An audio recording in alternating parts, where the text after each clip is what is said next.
চন্দ্রযান অভিযানের বিজ্ঞানীকেও এসআইআর শুনানি। হাওড়ার বাসিন্দা অভিজিৎ বন্দ্যোপাধ্যায়কে নোটিশ।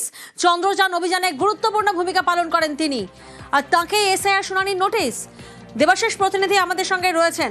দেবাশিস, এই যে বিজ্ঞানী অর্থাৎ অভিজিৎ বন্দ্যোপাধ্যায়, তিনি চন্দ্রযান অভিযানের বিজ্ঞানী এবং তাকে এসআইআর শুনানির নোটিশ ঠিক কোন পরিপ্রেক্ষিতে, কোন কোন গ্রাউন্ড দেখানো হয়েছে? দেখো, মূলত গ্রাউন্ড দেখানো হয়েছে যে তিনি নাকি দীর্ঘদিন ধরে বিদেশে থাকেন এবং তার এখানে বসবাস তিনি করেন না। তাকে এসআইআর যখন কাগজ দিতে গেছিল সেই সময় নাকি তার বাবা মা থাকলেও তিনি ছিলেন না। ফলে বিভিন্ন ইস্যুতে তাকে কিন্তু তার ভারতীয় নাগরিকত্ব রয়েছে তা প্রমাণ করতে তাকে ডাকা হলো। এবং এই চন্দ্রযান অভিযান জানিয়ে কিন্তু ভারতবর্ষ গর্ব করেছিল। এই বিজ্ঞানীদের হাত ধরেই সেই চন্দ্রযান সফল হয়েছিল অভিযান, এবং সেখানে প্রধানমন্ত্রী এই বিজ্ঞানীদের বাহবা দিয়েছিলেন, তাদেরকে সম্মান জানিয়েছিলেন। আর সেই বিজ্ঞানীকেই কিনা তিনি ভারতীয় কিনা তা জানাতে তাকে কার্যত শুনানির লাইনে দাঁড়াতে হলো তার বৃদ্ধ বাবা মাকে নিয়ে।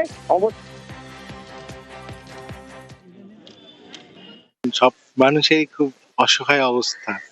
সবাইকে এরকম বয়স্ক মানুষ, আমি বাবা মাকে নিয়ে আজকে এখানে আসতে হয়েছে, বাধ্য হয়েছি এক প্রকার। কিছু দেশের জন্য করেছি, তার জন্য সত্যিই গর্বিত। কিন্তু বর্তমানে যেরকম পরিস্থিতি, এইভাবে লাইনে দাঁড়িয়ে বয়স্ক বাবা মাকে নিয়ে হয়রানির শিকার হতে হচ্ছে, এটা শুধু আমি নয়, আমার মতো হাজার হাজার পরিবারকে এরকম পরিস্থিতির মধ্যে দিয়ে যেতে হচ্ছে বর্তমানে।